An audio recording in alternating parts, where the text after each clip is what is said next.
ভাই আমার দোস্ত আমার বলছে সামনে 2026 ইলেকশন, যদি একটু ঝান্ডাটা না ধরি হয়তো আমার ঘরটা আসবে না। ঘরটা মনে হয় আসবে না, ভুল বোঝেন না। মহান আল্লাহ কোরআনে বললেন, হে আমার গোলামেরা শুনে রাখো, আমি রব আমি আল্লাহ জানিয়ে দিলাম, ওমা মিন দাব্বাতিন ফিল আরদি ইল্লা আলাল্লাহি রিজকুহা। হে দুনিয়ার গোলামেরা, হে দুনিয়ার বান্দা বান্দিরা শোনো, আমি রব আমি আল্লাহ জানিয়ে দিলাম, আমি আল্লাহ হলাম তোমাদের রিজিকের মালিক। রিজিক মানে খালি খাওয়া না, রিজিক মানে মনে করতে কি আল্লাহ দুটো কোথায় আমাকে রিজিক রেখেছে, আমরা ব্যবহার করি যে খালি খাওয়াটা, কোথায় আমার দুটো খাওয়া রেখেছে, না, রিজিক মানে খাওয়া নয়।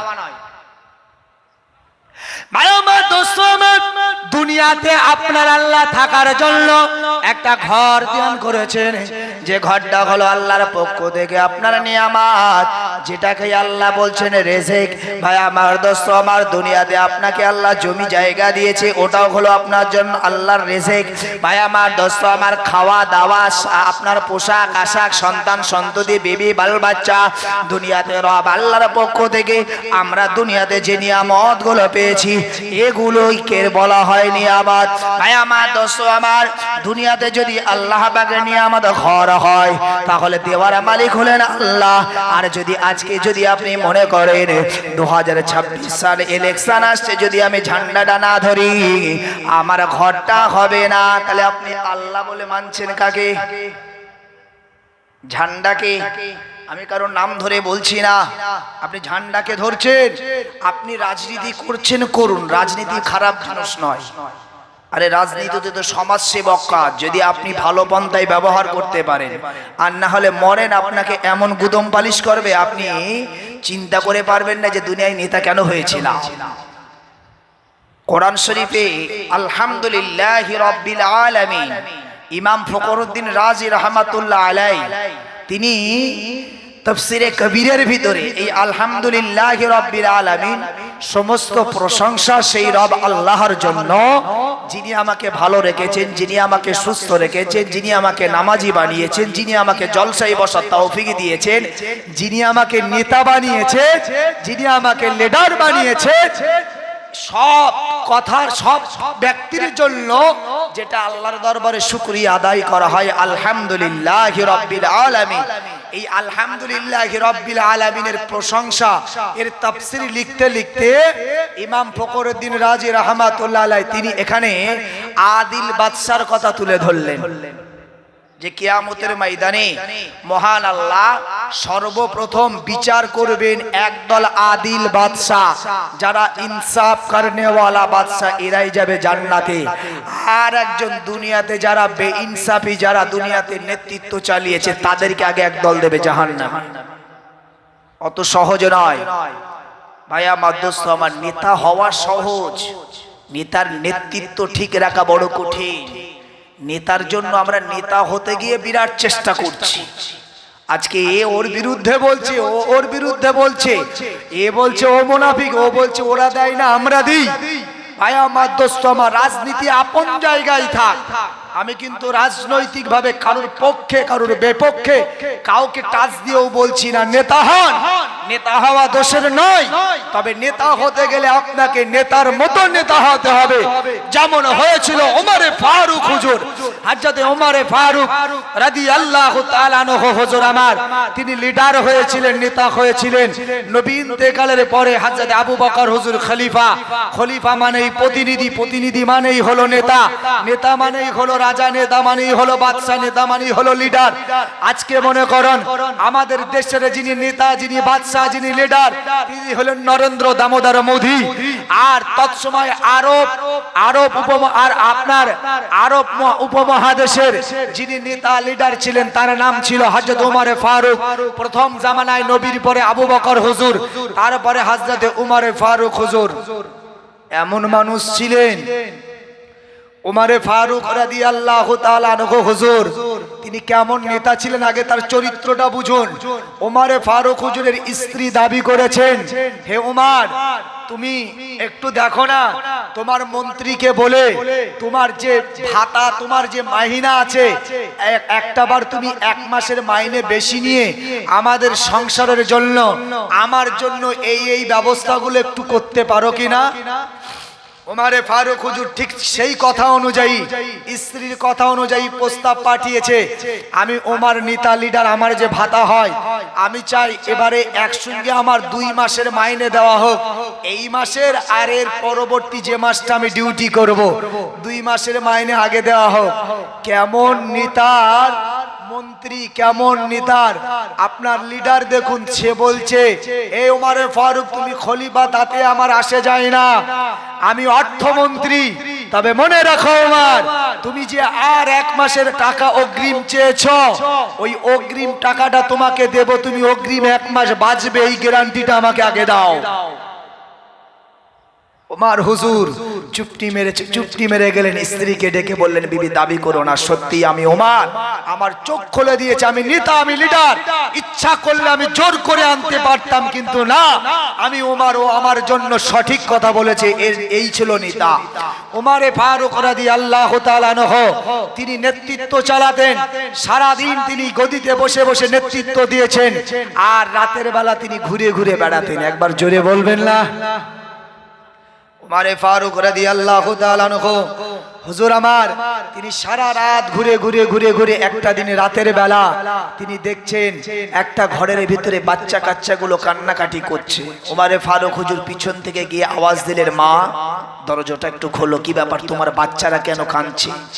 মা বলছে আমার ঘরে খাবার নাই, আমি দূরবর্তী দেশ থেকে এসেছি, আমার ঘরে খাবার নাই, আমার বাচ্চারা খাবার জন্য কাঁদছে, তাই আমি কিছু পাথর হাঁড়ির ভিতরে দিয়ে সেগুলোকে একটু নাড়াচাড়া দিচ্ছি আর আমার বাচ্চাদেরকে সান্ত্বনা দিচ্ছি, বাবা একটু ঘুমা, রান্না হয়ে যাক তোদেরকে খেতে দেব। এই করতে করতে আমার বাচ্চারাও কাঁদতে কাঁদতে ঘুমিয়ে পড়বে, আমিও বন্ধ করে দিয়ে ঘুমিয়ে পড়ব। উমারে ফারুক হুজুর ঝরঝর করে চোখের পানি ফেলে তিনি ছুটতে লেগেছেন। হযরত উমারে ফারুক হুজুর তিনি এসে বলছেন তাড়াতাড়ি গুদামের চাবিটা আমাকে দাও। উমারে ফারুক হুজুর গুদামের চাবি নিলেন, মাল সামান বার করলেন।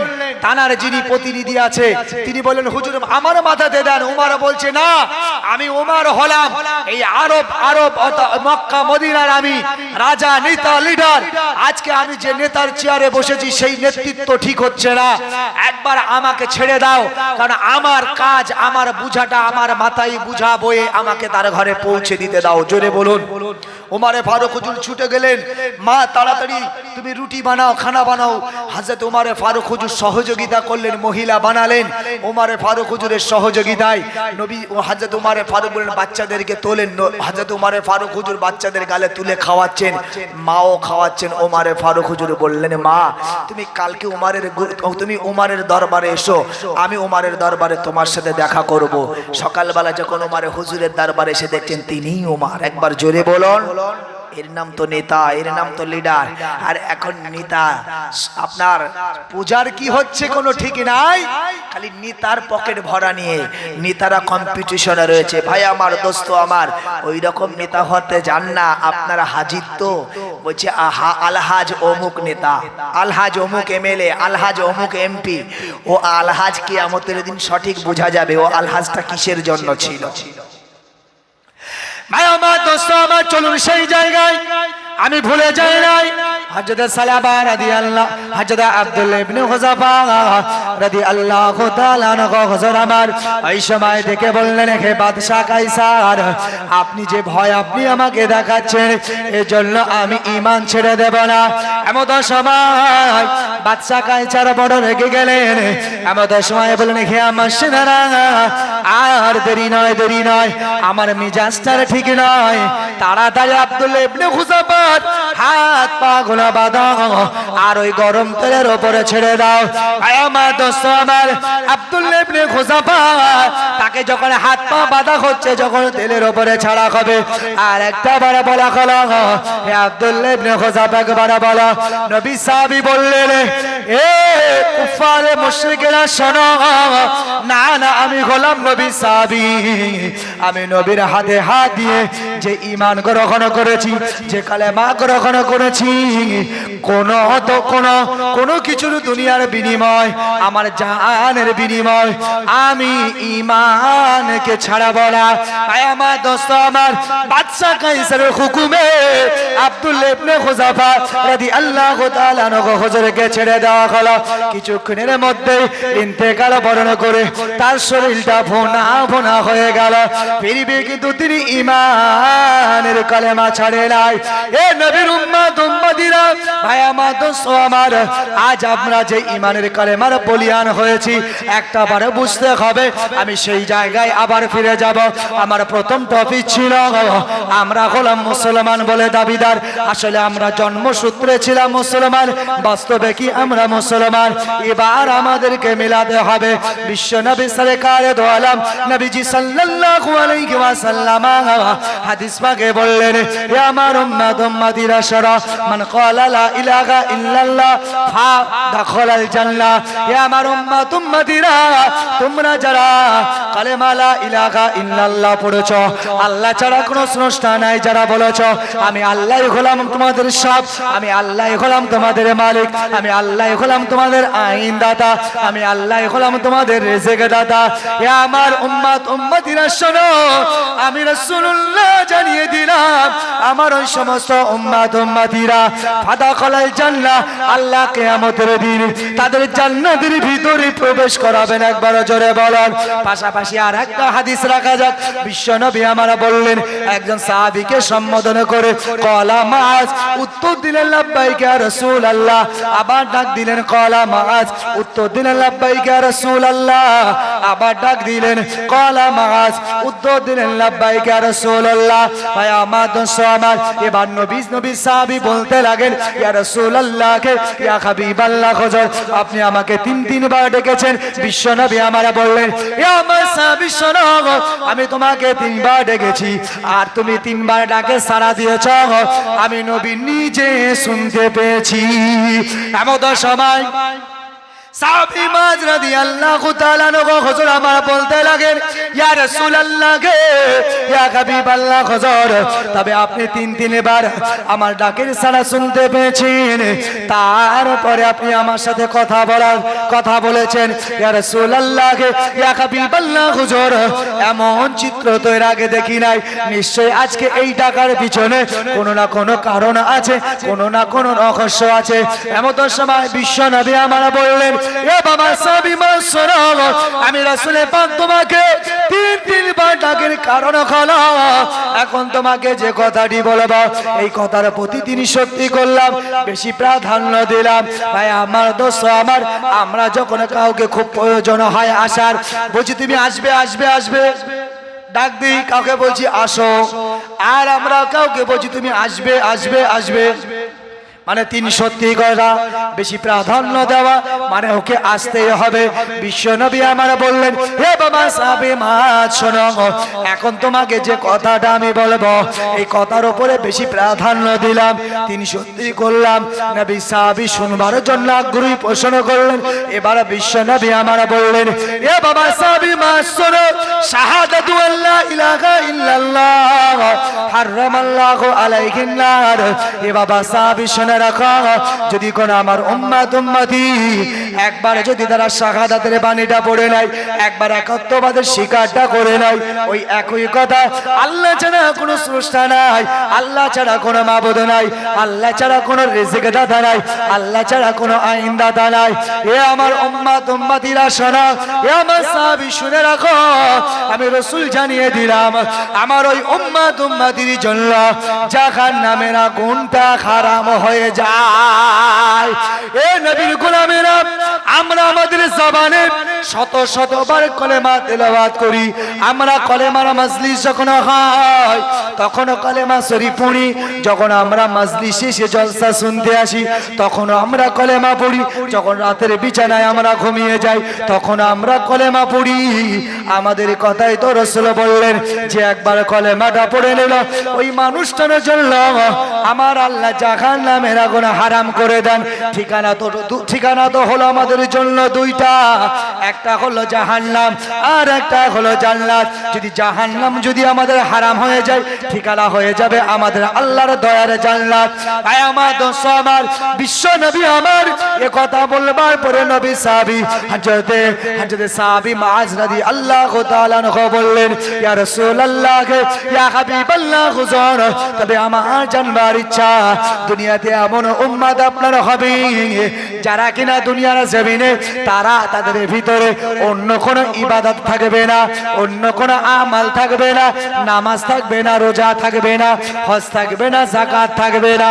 ইয়া রাসূলুল্লাহ ইয়া হাবিবাল্লাহ হুজুর, কিন্তু আপনার ওই উম্মতি তার ভিতরে কলেমা থাকবে, তার ভিতরে শাহাদাতের বাণী থাকবে। ওই মানুষটার জন্য অবস্থান। আর আপনি যেহেতু বলেছেন কলেমা পড়লেই জান্নাতি, তাহলে ওই মানুষগুলো কি জান্নাতে যাবে? এমন সময় বিশ্ব নবী আমার সাহাবী মুআজকে লক্ষ্য করে বললেন হে বাবা সাহাবী মুআজ, তোমার প্রশ্নের জবাব দেবার আগে একবার তুমি আমার প্রশ্নের জবাবটা দাও। তুমি আমার প্রশ্নের জবাব দেওয়ার আগে তুমি একটা আমার প্রশ্নের জবাব দাও। তোমার বিবাহ হয়েছে? সাহাবী বললেন জি হুজুর হয়েছে। নবী বললেন বিবাহ তো করতে গিয়েছিলে, বিবাহের জন্য তো দুটো মূল বস্তু লাগে, একটা হলো ইজাব আর একটা হলো কবুল। ইজাব মানে প্রস্তাব দেওয়া।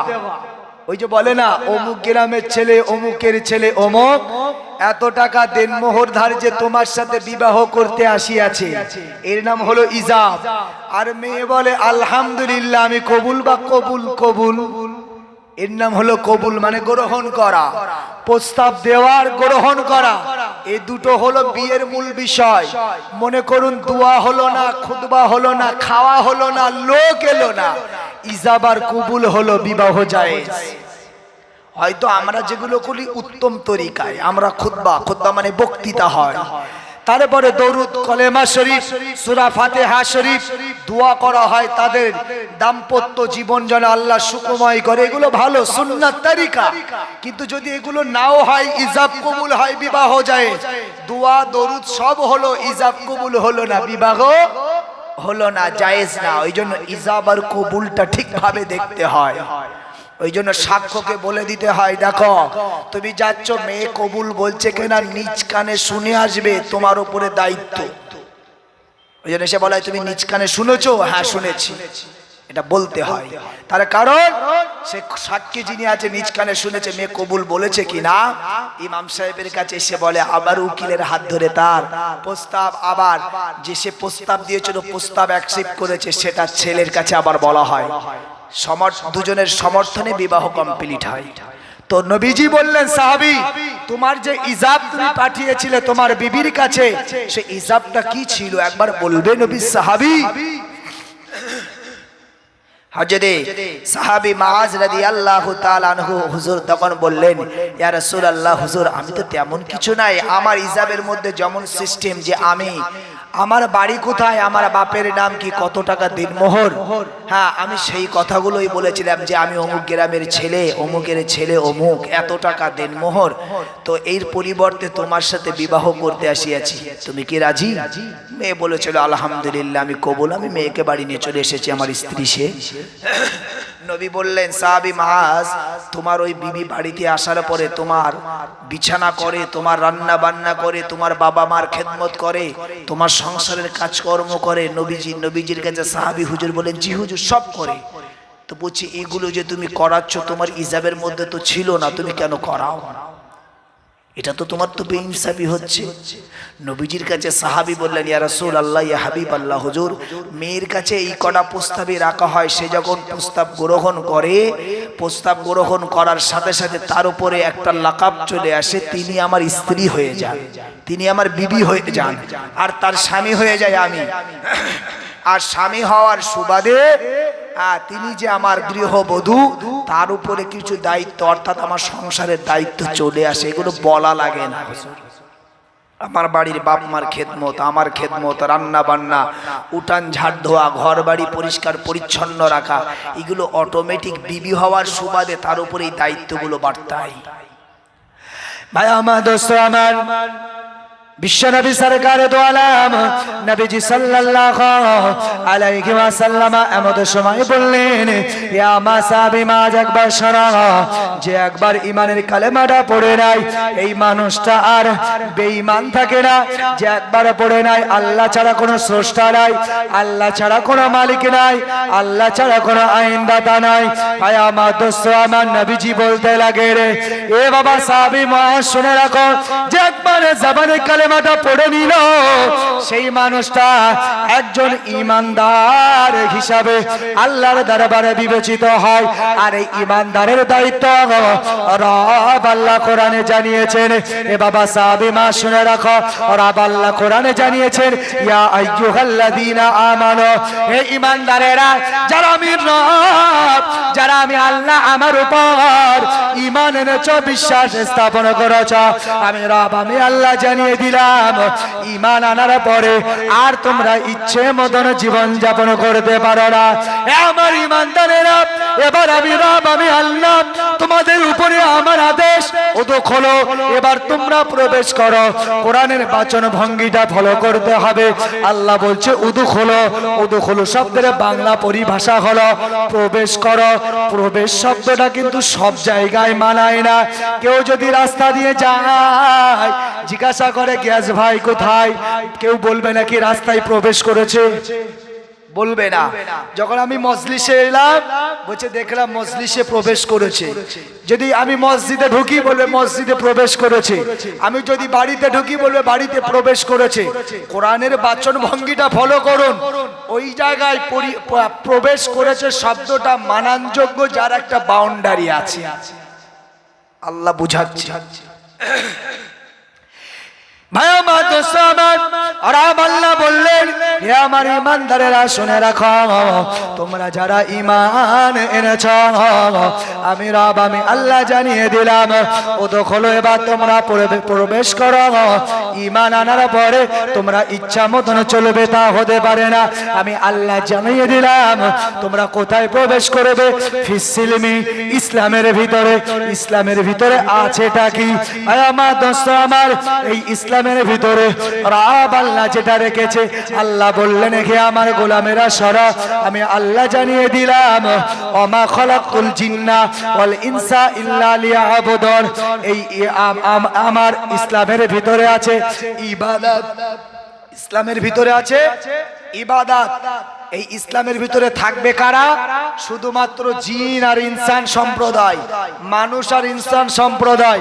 আল্লাহ বলছে, যাদেরকে আমি আল্লাহ শুধুমাত্র পাঠিয়েছি ইবাদতের জন্য।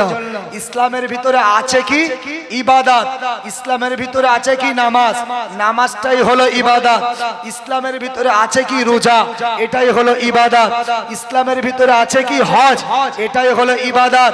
আপনি মিথ্যা বলতেন, ওয়াদা দিলেন, আজ থেকে আর মিথ্যা বলবেন না, মিথ্যা পরিত্যাগ করলেন। এই মিথ্যা পরিত্যাগ করাটা হলো ইবাদত। আপনি মদ্যপান করতেন, আজ থেকে মদ খাওয়াটা ছেড়ে দেওয়ার অঙ্গীকার করলেন, এটা হলো ইবাদত। আপনি আজ থেকে ঘুষ খেতেন, ঘুষ খাওয়া ছেড়ে দিলেন, ওয়াদা দিলেন, এটা হলো ইবাদত। ইবাদত মানে হলো আদেশ মানা আর নিষেধগুলো বর্জন করা। এই ইবাদত ইসলামের ভিতরে আছে কি? ইবাদত। আর ইবাদতটা হলো কি? আদেশকে মানা আর নিষেধগুলি বর্জন করা। আল্লাহ বলছে, আমি আল্লাহ জানিয়ে দিলাম, কাফা, পরিপূর্ণই তোমরা মানবে। কতটুকু মানবেন তাও আল্লাহ বলে দিয়েছেন, পরিপূর্ণ। ভাই আমার, দোস্ত আমার, চলুন অন্য আরেকটা আয়াতের দিকে ফলো করা যাক। ভাই আমার দোস্ত আমার, যার সাথে আমাদের জীবন মিলে যায়। কোরআনে কারিমে আল্লাহ বললেন, ইয়া আমার গোলামেরা শোনো, আফাতুমিনুনা বিবাদিল কিতাব ওয়া তাকফুরুনা বিবাদ, ফামা জাযাউ মান ইয়াফআলু যালিক ইল্লা খিজিয়ুন ফিল হায়াতিদ দুনিয়া ওয়া ইয়াউমাল কিয়ামাতি ইউরাদ্দুনা ইলা আশাদ্দিল আযাব। ইয়া আমার গোলাম, ইয়া আমার মাল্লা বান্দিরা শোনো, ঈমান আনার পরে আমি রব আল্লাহ বলে দিয়েছি তোমরা আমার ইসলামের বাউন্ডারির ভিতরে ঢোকো, কিন্তু না না না, ইয়া আমার গোলামেরা, আফাতুমিনুনা বিবাদিল কিতাব ওয়া তাকফুরুনা বিবাদ, কিছু কিছু আমার বান্দা আছো, কিছু কিছু মানুষ আছো, কিছু কিছু গোলাম আছো, কিছু কিছু আমরা যারা আছি আমাদের ভিতরে এমন শ্রেণীর মানুষ, তাদেরকে লক্ষ্য করে আল্লাহ বললেন যে তোমাদের ইচ্ছা হলো কিছুটা মানলা আর কিছুটা তোমরা ছেড়ে দিলে। এ নওজোয়ান তরুণেরা, যেই দিনে জুমার দিন হয় দেখা যায় মসজিদগুলো ভরপুর হয়ে যায়, আর যখন জুমাটা কেটে যায়, জুমার নামাজ শেষ হয়ে যায়, আসরের ওয়াক্তে গিয়ে দেখা যায় মসজিদে আকামাত দেওয়ার লোক পাওয়া যায় না। ভাই কথা ঠিক না বল? এমনও সময় আসে মসজিদে আকামাত দেবে কে, তাকবীর দেবে কে, এ লোক খুঁজে পাওয়া যায় না। জুমার দিনে কিন্তু বলছে একটু চেপে চল, চেপে চল, ধরছে না। আচ্ছা জুমার দিন এসেছে,